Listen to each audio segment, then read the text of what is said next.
Hello बच्चों, मेरा नाम डॉक्टर कपिल जैन, आपका केमिस्ट्री गुरु, केमिस्ट्री प्रोफेसर।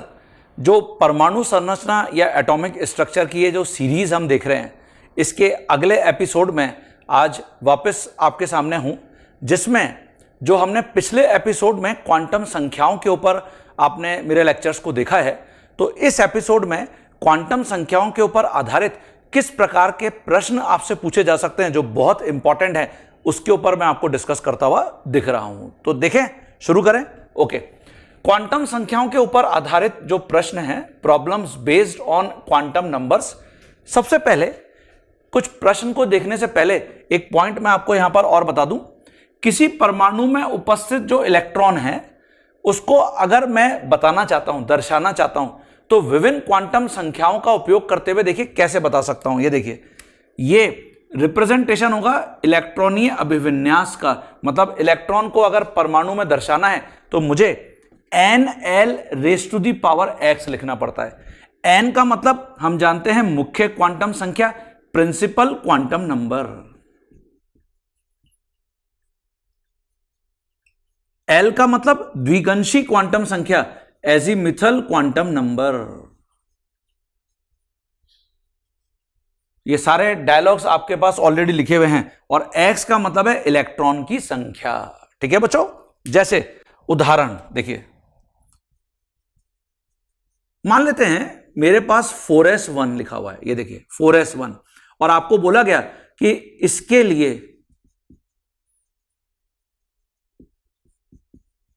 सभी क्वांटम संख्याओं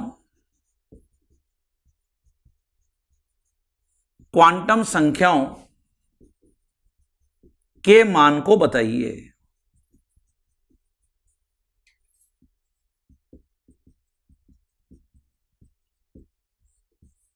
तो कैसे बताएंगे? देखिए, NL raise to the power x, तो 4, इससे हमको पता चल रहा है कि n का मान 4 है, मुख्य क्वांटम संख्या। अब अगर n का मान 4 है, ये तो पता चल गया आपको, तो जो L के संभावित मान होते हैं, कहां से कहां तक होते हैं? हाँ, बिल्कुल सही आप बोल रहे हैं। L के जो संभावित मान होते हैं वो 0 से n-1 होते हैं। ये देखिए, तो यहां n का मान 4 है, तो L हो गया 0 से 4-1, अर्थात L0, L1, L2, L3, ये संभव है। ठीक है बच्चों, लेकिन आप देखिए ऊपर S लिखा हुआ है, ये S, NL, अर्थात यहां पर जो L है वो S उपकोष के लिए लिखना है। तो S के लिए देखिए ये होता है L इज इक्वल टू 0। इसका मतलब ये हमारा सेकंड क्वांटम नंबर है। मुझे अभी L is equal to 1, L is equal to 2, L is equal to 3, इनसे कोई लेना देना नहीं है। ठीक है, तो इनको हम अभी यहां पे कट कर देंगे, क्योंकि मुझे 4s1 के लिए पूछा गया है। अब इसके लिए जो चुंबकीय क्वांटम संख्या है, तो +L से -L, इसका मतलब +0 से -0, क्योंकि हमने L का मान 0 यहां पर तय किया है, तो ML का मान 0 आ गया। ये देखिए, और क्योंकि एक इलेक्ट्रॉन है, तो सामान्यतया इसकी जो चक्रण क्वांटम संख्या होगी पहले इलेक्ट्रॉन की, वो हमेशा +½ होती है। अथवा फिर आप ऐसे भी लिख सकते हैं कि या तो +½ होगा अथवा -½ होगा। ये देखिए, तो जो आपसे चारों क्वांटम संख्याएं पूछी गई थी, क्या क्या आंसर आ गया? n का मान 4, L का मान 0, ML का मान 0, और जो S है, जब पहला इलेक्ट्रॉन भरते हैं हम एक कक्षक में, तो जनरली +½ होता है, अथवा आप +½ या -½ कुछ भी लिख सकते हैं। ये जो ऑब्जेक्टिव प्रॉब्लम्स होती हैं, उसको भी देखकर हमको डिसाइड करना पड़ता है कि कैसा ऑप्शंस दे रखे हैं। ठीक है, इसकी जगह जैसे मैं मान लेता हूं कि मुझे यहां पर गिवन है 3px1। ये देखिए बच्चों, तो यहां से क्या पता चल रहा है आपको? n का मान कितना है? 3 है, बिल्कुल सही। तो देयरफॉर L का मान कितना है? 0 से 3-1, तो L का मान 0, L का मान 1, L का मान 2। 0 S को बताएगा, 1 P को बताएगा, 2 D को बताएगा। अब देखिए P है 3p, इसका मतलब ये 0 नहीं लेना, ये नहीं लेना, मुझे ये लेना है। ये देखिए, ठीक है बच्चों, तो अब n तय हो गया, L तय हो गया। तो चुंबकीय क्वांटम संख्या, तो l इज इक्वल टू 1 है, तो +1 से -1, तो इसका मतलब +1 0 -1। और आपको याद होगा मैंने बताया था 0 मान pz के लिए है, जबकि यहां px दे रखा है, तो अतः px कक्षक के लिए या तो ml +1 होगा अथवा -1 होगा। ये देखिए, ठीक है बच्चों। और जो चक्रण क्वांटम संख्या है वो ऑब्वियसली +12, क्योंकि पहला इलेक्ट्रॉन है तो +12 होगी। तो हमको देखिए सारे मान पता चल गए, n, l और जो ml है वो हमने लिखा या तो +1 है या -1 है, और स्पिन क्वांटम नंबर चक्रण क्वांटम संख्या +12 है। समझ में आया सभी बच्चों को? तो इसी प्रकार से हमेशा हम एक इलेक्ट्रॉन को प्रदर्शित करते हैं। तो कुछ और प्रॉब्लम्स यहां पर ऐड करेंगे। देखिए बच्चों, इस प्रॉब्लम को समझिए। यहां पर आपसे बोला गया है निम्नलिखित में से कौन सी क्वांटम संख्याओं का समूह सही नहीं है। इस प्रकार की प्रॉब्लम कॉम्पिटिटिव एग्जाम में फ्रीक्वेंटली पूछी जाती है बच्चों, सही नहीं है। तो 1 बाय 1 जो हमको यहां पर क्वांटम संख्याओं के समूह दे रखे हैं उनको चेक करना पड़ेगा। देखिए जरा, जैसे n इज इक्वल टू 4 है तो l का मान 3 दे रखा है, तो l का मान 0 से 4 -1 यही तो होगा। तो 0 से 3, इसका मतलब 3 तो आएगा, मतलब यह संभव है। फिर m का मान क्या होता है? +l से -l। ये देखिए, अर्थात अगर l का मान 3 है तो +3 से -3, क्या इसमें -3 आएगा? हाँ, ये भी सही है। तो चक्रण क्वांटम संख्या तो +12 या -12 होती है, मतलब ये भी सही है। इसका मतलब ये तो सही समूह है। हमको सही नहीं ढूंढना, गलत ढूंढना है। चलिए दूसरे ऑप्शन को देखते हैं। n का मान 3, तो l का मान 0 से 3 -1, ये देखिए, अर्थात 0 से 2। क्या l इज इक्वल टू 3 संभव है? नहीं, ये रॉन्ग है। तो आगे तो आप कुछ भी देखने की जरूरत नहीं है बच्चों, ये गलत समूह है क्वांटम संख्याओं का, और हमको गलत समूह ही ढूंढना था, मतलब बी आंसर सही है। आंसर बी सही है, गलत समूह की क्वांटम संख्या। चलिए अगले ऑप्शन को देखते हैं। n इज इक्वल टू 2, तो l का मान 0 से 2 -1, इसका मतलब 0 से 1। ये देखिए, ठीक है। तो इसका मतलब क्या l इज इक्वल टू 0 संभव है? हाँ। अब आ जाइए यहां, m का मान +l से -l, तो 0 अगर है तो +0 से -0, क्या इसमें +1 आएगा? नहीं, ये देखिए, ये गलत हो गया। इसका मतलब ये फिर गलत समूह है। समझ में आ रहा है सभी बच्चों को? तो ये भी हमारा सही आंसर है, मतलब एक से ज्यादा सही ऑप्शंस विकल्प हो सकते हैं। यहां पे n बराबर 4, तो l बराबर 0 से 4 -1, तो 0 से 3, इसका मतलब ये संभव है, l इज इक्वल टू 3। अब m का मान +3 से -3, इसका मतलब ये संभव है -3। हाँ। s का मान +1, ये गलत है, क्योंकि हमने सिर्फ चक्रण क्वांटम संख्याओं की 2 ही वैल्यूज लिखी हैं, +12 या -12। इसका मतलब ये फिर गलत समूह हो गया। ठीक है बच्चों, तो ये भी हमारे इस प्रॉब्लम का सही आंसर है। अब मुझे लगता है कि तुम बहुत आसानी से ई, एफ और जी को पहचान सकते हो कि ये सही समूह है या गलत समूह। वीडियो को पॉज करके सबसे पहले खुद पहचानो। हाँ बच्चों, चेक करें। n इज इक्वल टू 5, तो l का मान 0 से 5 -1, इसका मतलब 0 से 4, इसका मतलब ये सही आंसर है। m का मान +3 से -3, क्यों?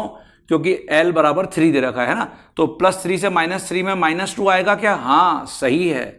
और s इज इक्वल टू +12 तो सही है, मतलब ये सही समूह है। तो आपने देखिए क्या लिखा है आंसर। ऐसे ही n इज इक्वल टू 5, तो l का मान 0 से 5 -1, इसका मतलब 0 से 4, इसका मतलब ये सही है। m का मान +4 से -4, इसका मतलब इसमें जीरो आएगा क्या? हाँ, ये भी सही है। -12 तो सही मान है चक्रण क्वांटम संख्या का, तो ये भी सही समूह है। लेकिन हमारी प्रॉब्लम का आंसर सही नहीं है ये, क्योंकि हमको गलत समूह ढूंढना था, है ना। ऐसे n बराबर 4, तो l का मान 0 से 4 - 1 अर्थात 0 से 3, क्या ये मान संभव है? हाँ। तो m का मान +1 से -1, तो क्या -1 संभव है? हाँ। चक्रण क्वांटम संख्या तो +12 संभव है, इसका मतलब ये सही समूह है। तो जो हमसे पूछे गए थे बच्चों, क्या सही नहीं है? बी, सी और डी सही आंसर है यहां पे। अरे सभी को समझ में आ गया क्या? इस प्रकार की प्रॉब्लम अगर मिलेगी तो अटेम्प्ट कर पाएंगे आसानी से। ओके, ठीक है। तो अगली प्रॉब्लम को देख लेते हैं जरा। देखिए बच्चों, जैसे ये भी एक बहुत इंपॉर्टेंट कॉन्सेप्ट है। जैसे हमने ये तो लिख ही लिया था कि कोश में कितने उपकोष होते हैं, उपकोषों की वास्तविक संख्या। ऐसे हमने ये भी लिख लिया कि उपकोष के कुल कितने कक्षक होते हैं, वास्तविक कक्षकों की संख्या। अगर आपको सीधे कोश में मतलब शेल में उपस्थित कक्षकों की संख्या निकालनी है सीधे ही, तो फिर हम इस सूत्र का उपयोग कर सकते हैं। कोश में उपस्थित कुल कक्षकों की संख्या यह हमेशा n² होती है। कक्षक मतलब ऑर्बिटल, है ना, कोश में उपस्थित कक्षकों की संख्या। अब आप बहुत आसानी से देखिए, जैसे उदाहरण मैं मान लूं कि n = 1 है, अर्थात k कोश है। तो अब इसमें कौन कौन से यहां पर कक्षक होंगे या उपकोष होंगे? तो देखिए n = 1 में, है ना, क्या होगा? जो l का मान है, द्विगंशी क्वांटम संख्या, वो होगा 0 से 1 - 1 अर्थात l = 0 होगा। ये देखिए, और l = 0 किसको बताता है? s। तो देयरफॉर जो n = 1 है उसमें सिर्फ 1s होता है बच्चों, सिर्फ 1s। s और n = 1 तो 1s हो गया। 1p, 1d, 1f नहीं हो सकते। तो ये कॉन्सेप्ट आगे केमिस्ट्री में भी बहुत काम आता है, बहुत यूजफुल है कि आवर्त सारणी में भी केवल 1s होता है। 1p, 1d, 1f क्यों नहीं होते? क्योंकि n = 1 का मतलब है l = 0 अर्थात 1s होगा सिर्फ। ठीक है। अच्छा, इसमें कक्षकों की संख्या, आप अगर ये फॉर्मूला लगाते ऊपर वाला, तो n², इसका मतलब 1², इसका मतलब 1। ये देखिए, एक ये उपकोष भी है और कक्षक भी है, उपकोष भी अथवा कक्षक भी। अरे समझ में आया क्या? s तो उपकोष और कक्षक कुछ भी हो सकता है। अब जैसे उदाहरण दूसरा समझिए, यदि n = 2 है तो l कोष हो गया, है ना। तो इसमें कक्षकों की संख्या कितनी होगी? कक्षकों की संख्या आप n का स्क्वायर कर दोगे तो 4 आंसर आएगा। 4 कैसे कैसे हैं? देखिए, यहां पर जो l है उसका मान कहां से कहां तक होगा? 0 से 2 - 1 अर्थात l या तो 0 होगा या फिर l 1 होगा। 0 किसको बताता है? s। 1 किसको बताता है? p। इसका मतलब क्या हुआ? या तो 2s होगा और या फिर 2p होगा, है ना। 2d नहीं हो सकता, 2f नहीं हो सकता। ये देखिए, तो कई स्टूडेंट्स को तो ये नहीं पता होता कि 2d 2f क्यों नहीं होते, इस कारण से नहीं होते। अब ये तो हो गए s और p उपकोष। 2s, इसमें एक ही कक्षक होगा, केवल एक कक्षक। भाई s में तो हमेशा एक ही कक्षक होता है ना। ये 2 तो मुख्य क्वांटम संख्या को बता रहा है ना। और 2p, p में कितने कक्षक होते हैं? 3 कक्षक होते हैं। ये देखिए कौन कौन से? ये हो जाएंगे 2px, 2py और 2pz। देखो बच्चों, क्लियर है क्या सभी को? तो यहां एक कक्षक, यहां 3 कक्षक, कुल कितने कक्षक? 4 कक्षक। ये देखिए,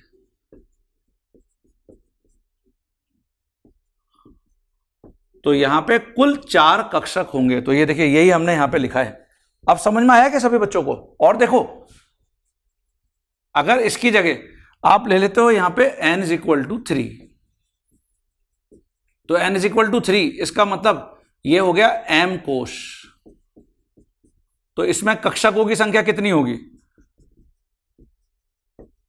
कक्षकों की संख्या, तो ये आप सिंपली कर दोगे 3 का स्क्वायर अर्थात 9 हो जाएगा बच्चों। ये देखिए, तो कैसे कैसे होंगे? यहां पर जो L के मान हैं कहां से कहां तक हो जाएंगे? 0 से 3 - 1, इसका मतलब L0, L1, L2, S, P, D। तो अतः यहां पे देखिए ये हो गए 2S, 2P, 2D। सही लिखा है मैंने? सब मैं 2 लिखूंगा या 3 लिखूंगा? 3 लिखूंगा, हाँ, क्योंकि ऊपर n का मान क्या है? 3 है। ये देखिए, तो 3F नहीं होता। क्यों? क्योंकि यहां पर L का मान तो 3 संभव ही नहीं है ना n = 3 के लिए। तो क्या सीखा हमने? जो n = 1 है उसमें केवल 1s होता है, 1p, 1d, 1f नहीं होते। क्यों? क्योंकि L का केवल एक ही मान संभव है। n = 2 में 2s और 2p होगा, 2d, 2f नहीं हो सकता। n = 3 में 3s, 3p, 3d होगा, 3f नहीं होगा। तो आप देखिए, s कितने कक्षक? केवल एक कक्षक, प्लस 3p में कितने? 3 कक्षक। कौन कौन से होंगे? 3px, 3py, 3pz। ये देखिए, और जो d है 5 कक्षक। तो 5 कक्षक, इसका मतलब ये हो जाएंगे 3dxy, 3dyz, 3dxz, 3dz², 3dx² -y²। ये देखो बच्चों, तो कुल कितने कक्षक आ रहे हैं? सबको जोड़ दोगे तो 9 आ रहे हैं। ये देखो, अरे क्लियर हुआ क्या सभी को? ऐसे ही अगर आप इसकी जगह n का मान n = 4 ले लोगे तो ये आपका KLMN कोश हो गया। तो कुल कितने कक्षक होंगे? 16 हो जाएंगे। कक्षकों की संख्या 16 हो जाएगी। कैसे होंगे? आसानी से अब तुम पता कर सकते हो। L का मान ये 0 से 4 - 1, अर्थात ये सारे मान संभव होंगे। L = 0, L = 1, L = 2, L = 3। तो ये S, P, D, F। तो यही कारण है कि F 4F होता है, ना तो 3F होता है ना 2F होता है। तो हम यहां पे लिख सकते हैं, अतः 4S, 4P, 4D, 4F। आवर्त सारणी में भी F 4 से ही शुरू होता हुआ दिखेगा। अरे समझ में आया कि सभी बच्चों को? और S में 1 कक्षक, P में 3 कक्षक, D में 5 कक्षक, F में 7 कक्षक। सबको जोड़ोगे तो कुल कक्षकों की संख्या 16 ही आएगी। ये देखो बच्चों, तो ये एक बहुत महत्वपूर्ण प्रॉब्लम था जो आपको क्लियर होना चाहिए। क्लियर हो गया सभी को? तो अगर किसी कोश में कुल कक्षकों की संख्या आपको निकालनी है तो मैं n² वाले फॉर्मूला से निकाल सकता हूं। ओके, तो this is very important and noticeable problem. अगली प्रॉब्लम को देख लेते हैं। देखिए बच्चों, जो अगली प्रॉब्लम मैं आपके साथ अभी यहां पे शेयर कर रहा हूं, यह भी एक बहुत इंटरेस्टिंग और कॉन्सेप्चुअल प्रॉब्लम है। अभी जैसा आपको मैं बताता हुआ आ रहा हूं कि प्रत्येक कक्षक में हमेशा अधिकतम 2 ही इलेक्ट्रॉन आ सकते हैं, जो मैंने आपको लिखवाया था पाउली का नियम चक्रण क्वांटम संख्या के अंदर, है ना। तो उसके आधार पर एक प्रॉब्लम हम यहां अटेंड कर रहे हैं। देखिए, निम्नलिखित उपकोश अर्थात सबशेल अथवा कक्षकों, जिसका मतलब है ऑर्बिटल में उपस्थित इलेक्ट्रॉन की अधिकतम संख्या बताइए। आपको यहां पर या तो उपकोश दे रखा होगा या कक्षक दे रखा होगा, इसमें उपस्थित अधिकतम इलेक्ट्रॉन आपको बताने हैं। तो देखो बच्चों, जैसे यहां पर मैंने लिखा है 1s। अब देखिए 1s, s जब भी लिखा हुआ आएगा उपकोश अथवा कक्षक कुछ भी हो सकता है। इतना मुझे लगता है अब आपको समझ में आ रहा होगा। तो इसमें अधिकतम 2 ही इलेक्ट्रॉन आएंगे। तो इलेक्ट्रॉनों की अधिकतम संख्या 2px। अब देखिए px लिखा हुआ है, तो पहले हमने तय कर लिया कि ये तो कक्षक है, px py pz, और किसी भी कक्षक में अधिकतम कितने इलेक्ट्रॉन आते हैं? 2 आते हैं। 2p, अब देखिए ये पता चल रहा है उपकोष है, और p उपकोष में बताओ कितने इलेक्ट्रॉन आते हैं? हाँ बिल्कुल सही, 6 आंसर होगा। 3pz, pz है, इसका मतलब ये तो फिर कक्षक है, तो इसका मतलब कक्षक में तो अधिकतम 2 ही इलेक्ट्रॉन आएंगे। तो किसी भी कक्षक में s p d f हमेशा 2 ही इलेक्ट्रॉन आते हैं। 3d, ये देखिए 3d फिर क्या है? उपकोष। अच्छा, आपको यह भी हमेशा ध्यान रखते हुए चलना है, क्या जो उपकोष संभव ही नहीं है, कक्षक संभव ही नहीं है, उसमें थोड़ी इलेक्ट्रॉन भर पाएंगे। तो 3d संभव है, हाँ ये तो संभव है। और d में कितने आते हैं अधिकतम इलेक्ट्रॉन? 10।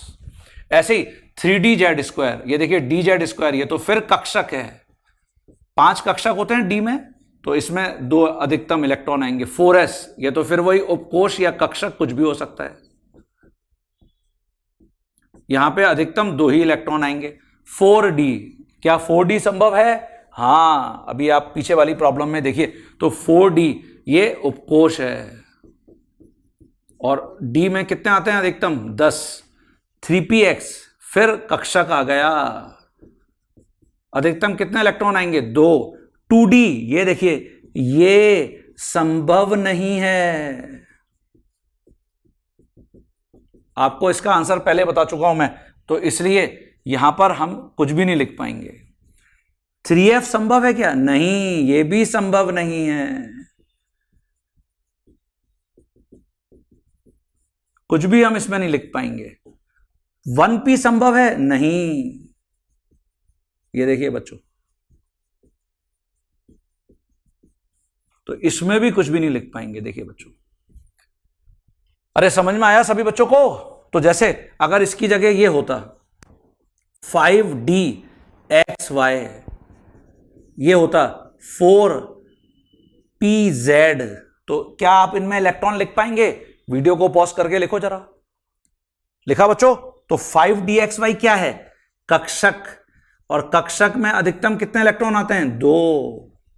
4pz, 4p तो संभव है ही, ये फिर कक्षक है, और इसलिए यहां पर भी कितने इलेक्ट्रॉन आएंगे? 2। तो समझ में आ गया सभी बच्चों को? कॉन्फिडेंस आ गया है? चलिए तो अगली प्रॉब्लम को देख लेते हैं।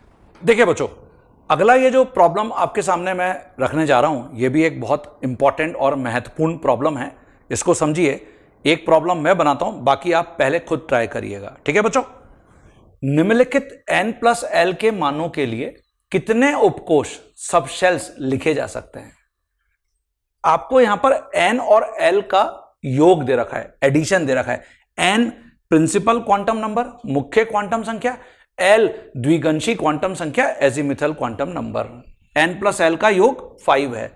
ऑप्शंस आपको दे रखे हैं, तो अब देखिए कैसे करोगे आप। जैसे n+l अगर 5 है, तो मुझे हमेशा दोनों का योग 5 रखना है। तो देखिए, मैं अगर मानूं कि n का मान 5 है, तब l का मान 0 संभव है क्या? हाँ, क्यों? क्योंकि l = 0 से 5 - 1 हो सकता है यहां पे। क्यों बच्चों, सही है? तो इसका मतलब 0 आएगा, और l = 0 किसको बताता है? s, तो इसका मतलब ये 5s उपकोष हो गया। ओके, माना अगर मैं यहां पे मान लूं n = 4, तब मुझे l का मान कितना लेना पड़ेगा? 1। क्या यह संभव है क्या? हाँ, 0 से 4 - 1, इसका मतलब यह भी संभव है ना? इसमें l = 1 आएगा, और l = 1 किसको बताता है? p, इसका मतलब ये 4p उपकोष हो गया। ऐसे ही मैंने माना n = 3 ले लेते हैं, तब l का मान मुझे 2 लेना पड़ेगा, क्योंकि योग मुझे 5 रखना है। तो l = 2 संभव है क्या? तो देखिए 0 से 3 - 1 मतलब 2 आएगा, और 2 किसको बताता है? d को, इसका मतलब ये 3d हो गया। फिर मैंने माना n = 2, तो मुझे l का मान 3 रखना पड़ेगा। क्या यह संभव है? नहीं, ये तो संभव ही नहीं है। क्योंकि L का मान हमेशा n से 1 कम होता है, 0 से n-1। तो इसका मतलब ये 3 प्रकार के उपकोष संभव हैं। तो आपसे पूछा गया था कितने उपकोष लिखे जा सकते हैं, तो आंसर क्या होगा, 3 उपकोष लिखे जा सकते हैं, केवल 3। ये देखिए बच्चों, कौन कौन से, 5s 4p 3d। समझ में आ गया। चलो अब तुम जो केस 2 और केस 3 लिखा हुआ है, वीडियो को पॉज करके सबसे पहले अपने आंसर प्रेडिक्ट कर लो। हाँ बच्चों, आपने प्रेडिक्ट किया। सबसे पहले यहां माना, अगर मैं n का मान 6 मान लूं तो L का मान मुझे 0 लेना पड़ेगा। क्या संभव है? हाँ, 0 से 6-1, तो ये तो संभव है। 0 किसको बता रहा है? S, इसका मतलब ये 6s। फिर माना n बराबर अगर मैं 5 ले लूं तो L का मान 1, ये P को बताता है। संभव है? हाँ, 0 से 5-1, तो ये भी मान आएगा। इसका मतलब ये 5p हो गया। ऐसे ही माना n बराबर 4 तो L बराबर 2, संभव है? हाँ, L बराबर 0 से 4-1, ये भी संभव होगा। इसका मतलब 4d संभव होगा। फिर माना L बराबर, मतलब n बराबर अगर 3 है तो L बराबर 3 संभव है? नहीं, ये संभव नहीं है। ये देखिए, तो यहां पर भी केवल 3 ही संभव हैं, 6s 5p 4d। ये देखिए, ऐसे n + l 4। फिर यहां पे मानते हैं, माना n बराबर 4 तो L बराबर 0 लेना पड़ेगा, मतलब s। क्या ये संभव है? हाँ, 0 से 4-1, तो इसका मतलब ये 4s हो गया। ऐसे ही n बराबर अगर मैं यहां पे ले लेता हूं 3 तो L बराबर 1 संभव है? हाँ, तो L बराबर 0 से 3-1। ये देखिए, तो इसका मतलब L की वैल्यू 0 से 2 तक संभव है, तो ये हो जाएगा 3p। ऐसे ही माना n बराबर 2 तो L बराबर मुझे 2 लेना पड़ेगा, तब दोनों का योग 4 होगा। क्या ये संभव है? नहीं, ये संभव नहीं है। ठीक है बच्चों, तो यहां केवल 2 आंसर होगा। ये देखिए, तो मुझे लगता है बच्चों इस प्रकार की जो प्रॉब्लम क्वांटम संख्याओं से पूछी जा सकती हैं वो आपको मैंने बता दी है। आपको समझ में आ गया होगा कि हमको करना क्या है ना। क्वांटम संख्याओं में हमको यह समझ में आ गया कि प्रत्येक कक्षक में अधिकतम कितने इलेक्ट्रॉन हो सकते हैं, और उपकोष S में 2, P में 6, D में 10, F में 14, और फ्यूचर में कभी G होगा तो 18। ओके, तो मुझे पूरी उम्मीद है कि आप एक एक प्रॉब्लम को ढंग से समझ लिए, आपने एक एक प्रॉब्लम को मेरे साथ एंजॉय किया और आपका कॉन्फिडेंस बढ़ा होगा। तो अगली जो सीरीज में हम यहां पे एपिसोड देखने जा रहे हैं उसमें आपको इसी के ऊपर आधारित कुछ और प्रॉब्लम मैं बनाता हुआ दिखूंगा, और फिर मैं आपको इलेक्ट्रॉनीय अभिविन्यास कैसे लिखते हैं जो पूरी केमिस्ट्री में आपके काम आता है उसको हम डिस्कस करेंगे। ठीक है बच्चों, तैयार हैं सभी मेरे साथ साथ? तो चलिए मिलते हैं नेक्स्ट एपिसोड में इस एटॉमिक स्ट्रक्चर या परमाणु संरचना की सीरीज में।